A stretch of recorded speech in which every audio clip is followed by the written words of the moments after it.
Good morning students. आज हम पढ़ेंगे बीकॉम फर्स्ट सेम का जो हमारा सब्जेक्ट है वो है हमारा business communication. And business communication में जो हमारा टॉपिक है वो है प्रस्ताव। आप लोगों को बता दें कि आप लोगों को day by day most topics की वीडियोस तैयार की जा रही हैं, तो आप लोग अपने नोट्स तैयार करते जाएं जिससे आपको परीक्षा के समय में किसी भी प्रकार की कोई भी दिक्कत नहीं आएगी। आज हम आपको पढ़ाते हैं प्रस्ताव और उसके बाद पढ़ते हैं प्रस्ताव की आवश्यकता। देखिए, प्रस्ताव विचार के लिए प्रस्तुत किया प्रस्तुतिकरण है। सीधी सी बात है कि जब हम किसी विचार को प्रस्तुतिकरण देते हैं, किसी विचार को स्पष्ट करते हैं, तो उसी को हम प्रस्तुत करते हैं किसी को प्रपोजल के रूप में, है ना।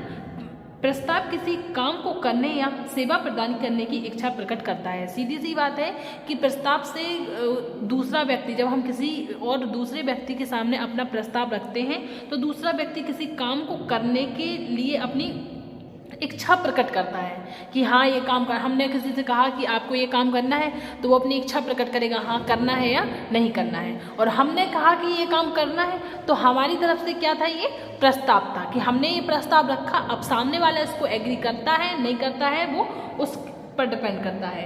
तो सीधी सी अपनी डेफिनेशन रही कि प्रस्ताव लिखित रूप में होते हैं परंतु मौखिक रूप में भी प्रस्तुत किए जा सकते हैं। देखो, जो प्रपोजल होते हैं वो रिटन भी होते हैं और ओरल भी होते हैं। लिखित रूप में भी प्रस्तुत कर सकते हैं हम और मौखिक रूप में भी प्रस्तुत कर सकते हैं, या फिर दोनों प्रकार के मिश्रित भी हो सकते हैं। ऐसा भी होता है कि लिख लिया हमने और लिखे हुए को पढ़ के सुना दिया।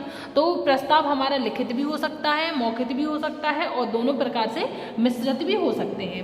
वे व्यक्तियों, सरकारी विभागों द्वारा, व्यवसायी संगठन द्वारा दिए जा सकते हैं। ये प्रस्ताव आंतरिक रूप से व्यवसाय के एक अंग द्वारा दूसरे अंग या भाग को दिए जा सकते हैं, या फिर व्यवसाय के प्रबंध को दिए जा सकते हैं।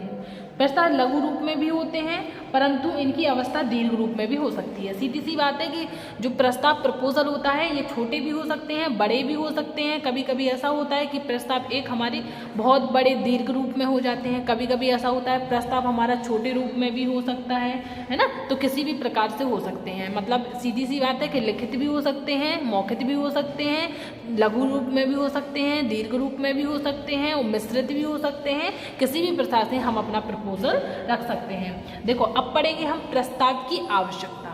प्रस्ताव की आवश्यकता क्यों है?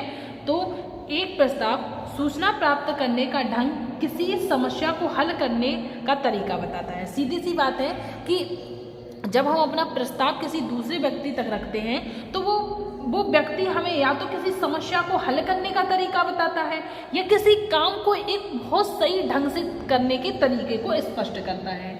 जैसे कि डोरकिंसन ने कहा कि एक प्रस्ताव के दो उद्देश्य होते हैं। इन्होंने क्या कहा? ये डोना किंजर एक अर्थशास्त्री हैं। इन्होंने कहा है कि प्रस्ताव के दो उद्देश्य होते हैं, योजना को स्वीकार दिलवाना तथा आपको योजना कार्य करने के लिए राजी करना। देखो, दो उनने उद्देश्य कौन कौन से बताए। पहला है योजना को स्वीकृति दिलवाना, मतलब कोई योजना बनाते हैं हम, कोई भी हम प्लान बना लेते हैं, अब हम वो प्लान दूसरे तक रख रहे हैं तो या तो उस प्लान को स्वीकृति दिलाना कि वो भी एग्री हो गया है कि हाँ ठीक है ये काम हम करने के लिए एग्री हैं, या फिर आपको योजना कार्य के लिए राजी करना, या तो फिर हमने योजना बनाई है और आप उसके लिए एग्री नहीं हो रहे हो तो मैं उनको एग्री करूँगी। इन दोनों उद्देश्यों के लिए बनाए जाते हैं। एक प्रस्ताव के निम्नलिखित प्रश्नों का उत्तर निर्णय रूप से देने योग्य होता है। कौन कौन से? जैसे बोर्ड पे लिखा हुआ है, पहला है हमारा कौन सी समस्या का समाधान करना है। ये भी हमारे प्रस्ताव का एक आवश्यक अंग है कि कौन कौन सी समस्याएं हैं जिनका समाधान करना है, जिनको देखकर हम किसी को प्रपोजल दे सकते हैं। दूसरा है हमारा समस्या का समाधान कैसे करना है, समस्याओं का समाधान किन किन रूप में करना है, कैसे करना है। जब हम किसी दूसरे व्यक्ति को प्रपोजल देंगे तो वो भी अपने फीडबैक देगा हमें कि समस्या का समाधान किस प्रकार से कर सकें। फिर है हमारा समस्या समाधान हेतु क्या सुझाव है, मतलब अगर हम किसी को समस्या बताएंगे तो कोई हमें सुझाव भी देगा, तो कौन कौन से और क्या सुझाव है।